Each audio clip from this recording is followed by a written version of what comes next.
तो उनको सुनने वाले और उनको स्वीकारने वाले ऐसे लोगों की संख्या नगण्य है। प्रशांत किशोर जी ने अनजाने में वो खतरे वाली राह पकड़ ली है। हमारा प्राथमिक सवाल उनसे आज भी वही है कि आपने एक फ्रॉड के साथ राजनीतिक दल की शुरुआत क्यों की?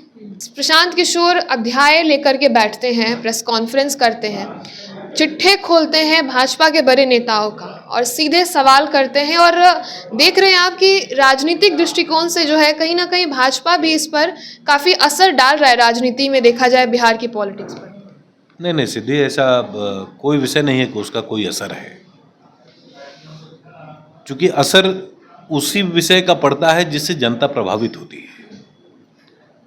और एनडीए की सरकार ने पिछले 20 वर्षों में जनता पर अच्छा खासा प्रभाव डाला है और लोगों के जीवन में अच्छा हुआ है। लोकतंत्र में सरकारें इसलिए चुनी जाती हैं क्योंकि एक सामान्य व्यक्ति, एक कमजोर व्यक्ति, उसको एक प्रोटेक्शन मिल सके, उसका जीवन बेहतर किया जा सके। बिहार में एनडीए को लोगों ने इसी भरोसे से जिताया था सन 2005 में।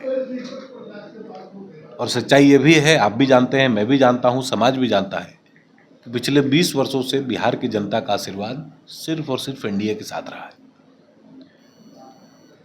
आज प्रशांत किशोर जी ने जब अपने राजनीतिक स्टार्टअप का शुरुआत किया है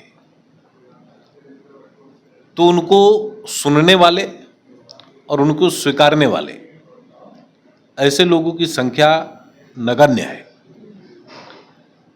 ऐसी परिस्थिति में जब उनको लगा 2-2.5 साल घूमने के बाद कि भाई हम जो बात बोल रहे हैं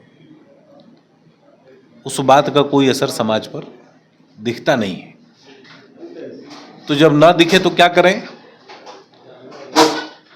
किसी व्यक्ति को जब अपना लक्ष्य हासिल करना होता है और वो तय कर ले कि नहीं हमको यहां पर पहुंचना है, तो जब वो अच्छे रास्ते से नहीं पहुंच पाता तब वो गलत रास्तों को पकड़ता है। बचपन में हम लोगों ने भी कई कहानियां सुनी हैं कि इस रास्ते जाएं और उस रास्ते जाएं, ये 2 ऑप्शन है।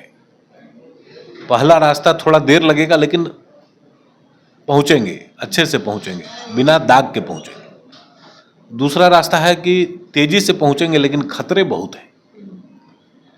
प्रशांत किशोर जी ने अनजाने में वो खतरे वाली राह पकड़ ली है और आज जो स्थिति उनके सामने है उसमें उनको जवाब देते हुए बन नहीं रहा है।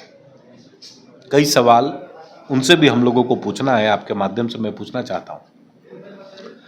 प्रशांत किशोर जी ने जब अपनी पार्टी की शुरुआत की थी तो उन्होंने कहा था कि मैं जनता के बीच में पहले घूमूंगा, लोगों के मनसा को समझूंगा, सामान्य लोगों की आवश्यकताओं को समझूंगा और फिर अगर जनता के अंदर से आवाज आएगी तो एक राजनीतिक दल बनाकर मैं चुनाव लड़ने जाऊं। यही कहे थे। ये कब उन्होंने कहा था ये बात उन्होंने कही थी 2 अक्टूबर के बाद सन 2022 में। ये है उसका तारीख भी डेट के साथ, ये दस्तावेज हम आपके सामने उपलब्ध करा रहे हैं।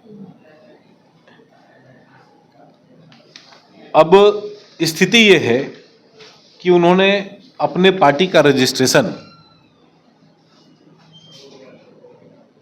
8/8/2022 को और 9/8/2022 को उन्होंने पब्लिक नोटिस के तहत उन्होंने जारी किया है। ये सवाल संजय जी ने पूछा था उनसे, आपको भी ध्यान में होगा। तो उनका शुरुआत इसी फ्रॉड से हुआ कि पार्टी में बाद में बनाऊंगा और जनता के मन को पहले समझूंगा। ये सवाल संजय जी ने पूछा था, इसका उत्तर उन्होंने कल के प्रेस कॉन्फ्रेंस में नहीं दिया है। हमारा प्राथमिक सवाल उनसे आज भी वही है कि आपने एक फ्रॉड के साथ राजनीतिक दल की शुरुआत क्यों की? पनोरमा ग्रुप, जो सोचता है वो करता है, आपके अपने सपनों का आशियाना। ये लो मुंह मीठा करो, आज मैंने अपना जॉब छोड़ दिया, अब हम पूर्णिया वापस जाएंगे। जॉब छोड़ दिया है? मतलब ये घर कैसे चलेगा? हम करेंगे क्या? और माँ बाबूजी क्या बोलेंगे? इसलिए मैं एक और मिठाई का डब्बा लाया। अपने बिजनेस के लिए लोन अप्रूव हो गया। अरे लोन अप्रूव हो गया वो तो ठीक है, लेकिन पूर्णिया में हम रहेंगे कहाँ? अपना घर भी तो नहीं है वहां। इसलिए तो एक और मिठाई का डब्बा अलग से लाया हूं। हमने पूर्णिया में घर ले लिया है, पूर्णिया के ई होम्स पैनोरमा में। पूर्णिया में पैनोरमा ग्रुप लेकर आए हैं ई होम्स पैनोरमा, बड़ा घर, आलीशान जिंदगी और अत्याधुनिक सुविधाओं के संग। अरे अरे, अब क्यों मुंह मीठा करवा रही हो? क्योंकि हम घर वापसी जो कर रहे हैं। घर वापसी की खुशी पूर्णिया में ई होम्स पैनोरमा के संग। E Homes Panorama, luxurious lifestyle redefined.